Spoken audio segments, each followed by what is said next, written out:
Should you let your AI agent run autonomously 24/7 on every new issue that comes in from the public internet? GitHub says yes, with guardrails. Security researchers show that guardrails can be bypassed. I've been sitting on this one all week. We're going to cover what actually ships, the real case for it, the real case against it, and where I think you should. By the end, you'll know whether you're going to enable this today or wait to skip it entirely. Let's go. So GitHub launches Agentic Workflows. This has happened last week, February 17th, into technical preview. It's a collaboration between GitHub Next and Microsoft Research. You write a markdown file describing what you want the agent to do. The AI compiles it into GitHub Actions, YAML. A coding agent, whether it's Copilot, Claude, Codex, it runs inside a sandbox container. Workflows trigger on repo events like new issues or PR comments or on a schedule. And GitHub is calling it the broader idea of continuous AI, the agentic evolution of CI/CD. We got this whole thing here. Guardrails, safety and security are foundational. Yeah. So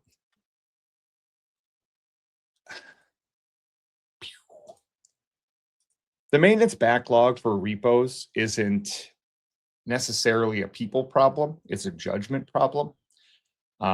Tasks that pile up aren't hard. They just require a kind of contextual reasoning that maybe YAML can't do. And that's the actual gap here.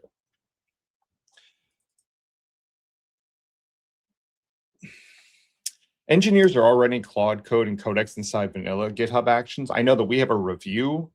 We have a review agent that runs in ours with whatever permissions the workflow has. But GitHub's model is read-only by default. It's read-only by default, and there's some security concerns that we need to check because prompt Aikido security. If you guys aren't following these guys, they're doing some really interesting work, and they're highlighting how prompt injection vulnerabilities in GitHub Actions using AI agents. Basically, what they did was they opened up a PR and had an issue tied to it where it told the AI agent to just send out the GitHub secret keys because it could just pull from it. All right, this creates a layer of security that maybe a lot of people aren't talking about. I know that GitHub is cooking hard on this. They have 19, the Pelly's Agent Factory. Where was that? Right. This is the Pelly's Agent Factory. It has a, what does it say? I found it here earlier. So they have these opportunities here, right? Continuous triage, continuous documentation, code simplification. I think that this is really, really difficult to like eat, right? Because every public repo that accepts issues as PR is feeding potentially adversarial controlled text directly into an AI agent with repository access. This is a son of Anton moment. I know that recently Amazon just had their agent delete, what's their agent, Kiko, delete a whole bunch of code, which is just art mimicking reality, which is pretty funny. The security, Aikido Security published this prompt injection attack. This is another study talking about how, proliferation of AI agents, systemization of knowledge. So there's so many different attack vectors that can happen once we start letting AI do a lot of things here. Another one is costs, because this is going to run as a worker. So that means that GitHub is going to charge you to run these agents. And if you have an attack vector that's just basically opening up a bunch of issues to let the agent just start running, you could be facing some serious serious GitHub workflow charges. So with an agentic workflow triggering on any new issue from anyone from the public internet, it feeds into uh, a layer of security that maybe people aren't thinking about. It's a historical parallel. What does it rhyme with?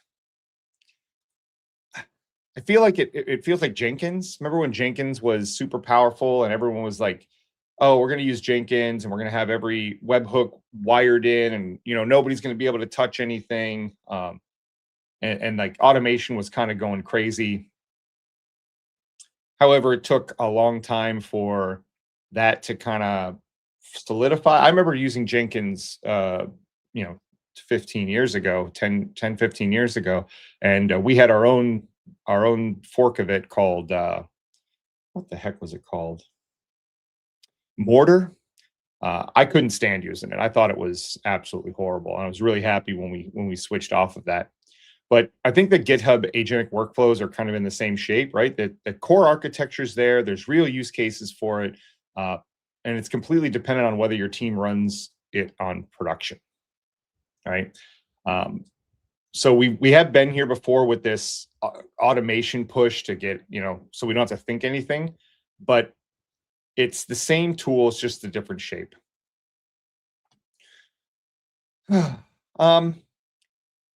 What I really want to call out here is GitHub's own AI repository.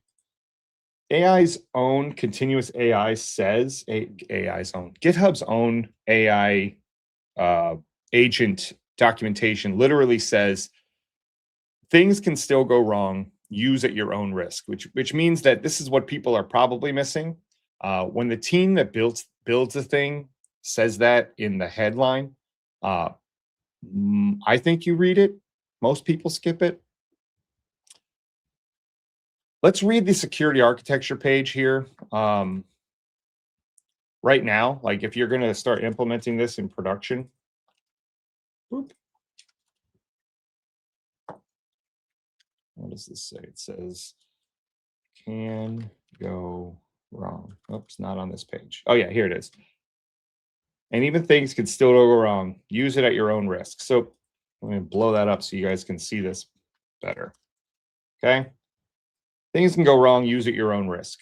This is in the first page. So just be mindful of that, because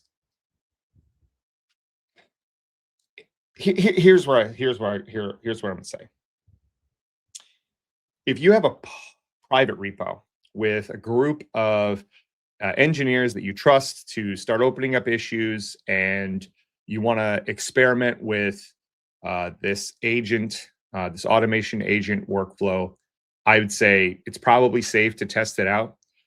Production, I would hold off. I would hold off until this has been red teamed by a security group. I would wait for more security features to come out, and I would make sure that you yourself are up on all of the security that needs to go into this. There's a lot of risk to give to a code base to have automatic merging ability, and it's like that. It's right like that episode of Silicon Valley where Son of Anton just deletes the code base.